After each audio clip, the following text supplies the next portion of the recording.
మాజీ మంత్రి అలాగే వైఎస్ఆర్సీపీ బడా నేత ఇప్పుడు జగన్మోహన్ రెడ్డికి వైఎస్ఆర్సీపీ పార్టీకి భారీ జలక్ ఇవ్వబోతున్నారా? మహిదర్ రెడ్డి ఇప్పుడు వైఎస్ఆర్సీపీ పార్టీని వీడి సైకిల్ సవారీకి సిద్ధమయ్యారా? మహిదర్ రెడ్డి రాకతో ప్రకాశం జిల్లా టీడీపీలో వెలుగులు నింపుకోబోతోందా టీడీపీ అంటే అవుననే సమాధానం ఇస్తున్నారు కొంతమంది రాజకీయ విశ్లేషకులు. ఇక ఇదే అంశానికి సంబంధించి మనతో మాట్లాడేందుకు ప్రముఖ రాజకీయ విశ్లేషకులు అంకమరావు గారు మనతో ఉన్నారు. సార్తో మాట్లాడు. సార్ నమస్తే. సార్ నమస్తే కృష్ణ గారు. సార్, మాజీ మంత్రి వైఎస్ఆర్సీపీలో బడా నేతగా చెప్పుకునేటువంటి మహిదర్ రెడ్డి ఇప్పుడు వైఎస్ఆర్సీపీని వీడి టీడీపీ సైకిల్ సవారీకి సిద్ధమయ్యారని ఒక వార్త వస్తుంది. ఆయన లోకేష్ గారితో భేటీ అయ్యారు, లోకేష్ గారిని కలిసి ఆయనతో మాట్లాడారు.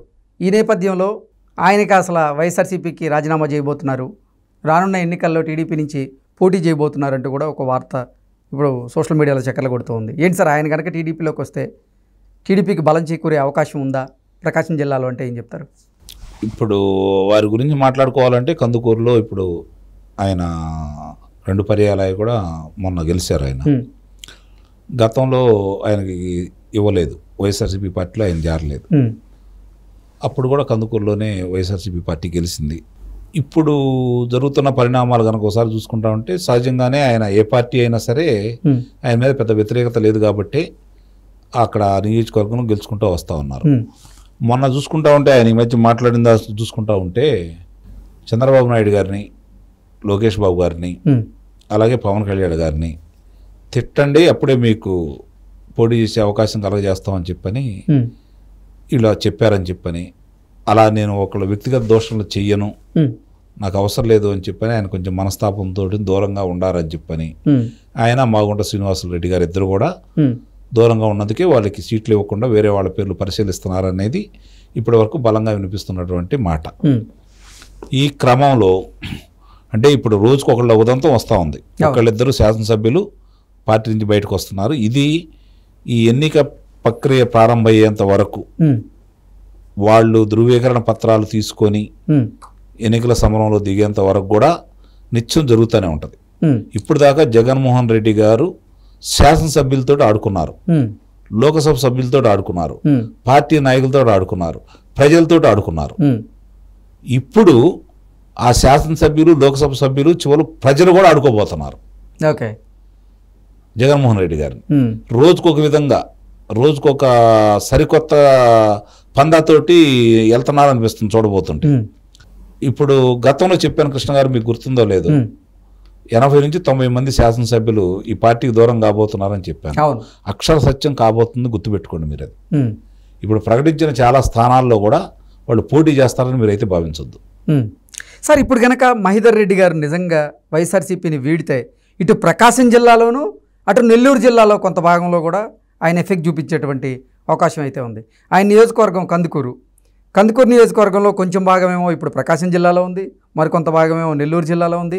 అలాగే కావల్లో కూడా ఆయనకు కొంచెం పట్టు ఉంది అని చెప్పి కొన్ని వార్తలు వస్తున్న నేపథ్యంలో ఇప్పుడు మహిదర్ రెడ్డి గారు వైఎస్ఆర్సీపీని వీడి టీడీపీలో చేరితే వైఎస్ఆర్సీపీ పరిస్థితి ఏంటి?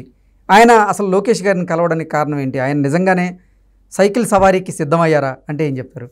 ఇప్పుడు అక్కడ తెలుగుదేశం పార్టీ బలం పుంజుకున్నమాట వాస్తవం. అలాగే ఈయన అభ్యర్థి అయితేనే వైఎస్ఆర్సీపీ పార్టీకి అక్కడ బలం ఉంటుంది. ఈయన అభ్యర్థి కాకపోతే వాళ్ళ నల్లేరు బండి మీద నడక. ఇప్పటికే వాళ్ళు విజయ అవకాశాలకి చాలా ఎక్కువగా ఉన్నాయి వాళ్ళకి, తెలుగుదేశం పార్టీకి. ఇప్పుడు అక్కడ అభ్యర్థులు కూడా బలంగానే ఉన్నారు తెలుగుదేశం పార్టీకి. ఇక్కడ ఈ కందుకూరు గురించి మీరు చెప్పుకోవాలంటే, కందుకూరు అనేది ప్రకాశం జిల్లాలో ప్రాంతం ఒకనాడు. ఇప్పుడు దాన్ని నెల్లూరు జిల్లాలో చేశారు. ఒకనాడు నెల్లూరు జిల్లాని ఏర్పాటు చేసినప్పుడు దాంట్లో సంబంధించి అంటే ఆ రోజు ప్రకాశం జిల్లాను ఏర్పాటు చేసినప్పుడు నెల్లూరు జిల్లాలోంచి చీలి వచ్చిన ప్రాంతమే ఈ కందుకూరు ప్రాంతం. తిరిగి ఈరోజు నెల్లూరు లోక్సభ పరిధిలోకి అది వెళ్ళిపోయింది కాబట్టి దాన్ని నెల్లూరు జిల్లా చేశారు. ఇక ఈయన గురించి మాట్లాడుకోవాలంటే మంచి అభిప్రాయమే ఉంది కాబట్టి ఎంతో కొంత దాని ప్రభావం అనేది ఉంటుంది. కాబట్టి ఇక్కడ మీరు గమనించాల్సిన అంశం ఏంటంటే, వైఎస్ఆర్సీపీ పార్టీలోంచి వచ్చే నాయకుల వల్ల తెలుగుదేశం పార్టీకి అదనంగా చేకూరుతుందే తప్ప ప్రస్తుతానికైతే తెలుగుదేశం పార్టీ, జనసేన పార్టీ కలిపి చాలా బలంగా ఉన్నారు. ఇప్పుడు వీళ్ళు వచ్చినందువల్ల ఏమవుతుందంటే, ఎక్కడో కొంచెం బలహీనంగా ఉన్న ప్రాంతాలు కూడా తుడిచిపెట్టుకుపోయి తిరిగి కోలుకోలేని దెబ్బ అనేది వైఎస్ఆర్సీపీ పార్టీకి తగులుతుంది. ఇలాంటి నాయకుల వల్ల, ముఖ్యంగా మాగుంట శ్రీనివాసరెడ్డి గారు కావచ్చు, మహిదర్ రెడ్డి గారు కావచ్చు, ఇలాంటి నాయకుల వల్ల అపారంగా నష్టపోయేది మాత్రం వైఎస్ఆర్సీపీ పార్టీ. అందుట్లో ఎలాంటి సందేహం కూడా లేదు.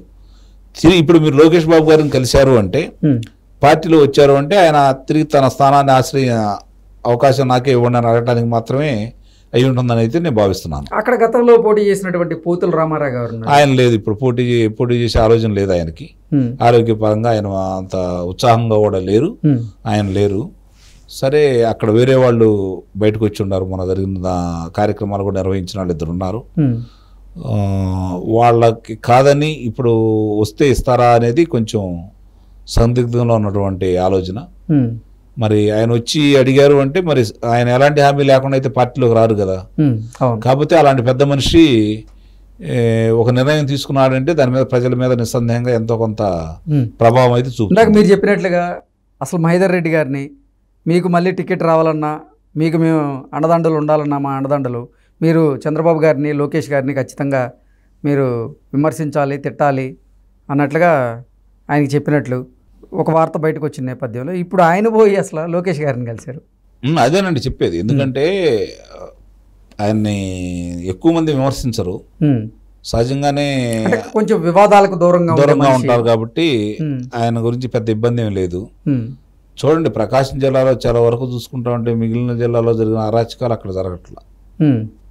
ప్రకాశం జిల్లా వ్యాప్తంగా కూడా మిగిలిన చాట నాయకుల్ని ఏ విధంగా ఎంత ఇబ్బంది పెట్టి పగ తీర్చుకోవడానికి ప్రయత్నం చేశారో చూస్తూనే ఉన్నాం. ప్రకాశం జిల్లాలో వాళ్ళ ఆస్తుల మీదకి వెళ్ళారే తప్ప వ్యక్తిగతంగా ఊరి మీదకి పెద్దగా వెళ్ళిన సందర్భాలు లేవు.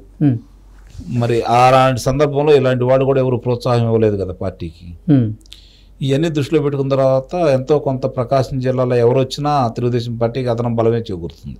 ఓకే, అంటే ఇప్పటి వరకు చూసుకున్నట్లయితే ప్రకాశం జిల్లాలో గత 2 దఫాలుగా అటు పూర్తి మెజార్టీ టీడీపీకి ఇవ్వట్లేదు, ఇటు వైసీపీకి కూడా ఇవ్వట్లేదు. 6 స్థానాలు అటు ఇస్తే 6 స్థానాలు ఇటు, లేదా 5 స్థానాలు అటు ఇస్తే 7 స్థానాలు ఇటు, ఇట్లా ఇస్తూ వచ్చారు.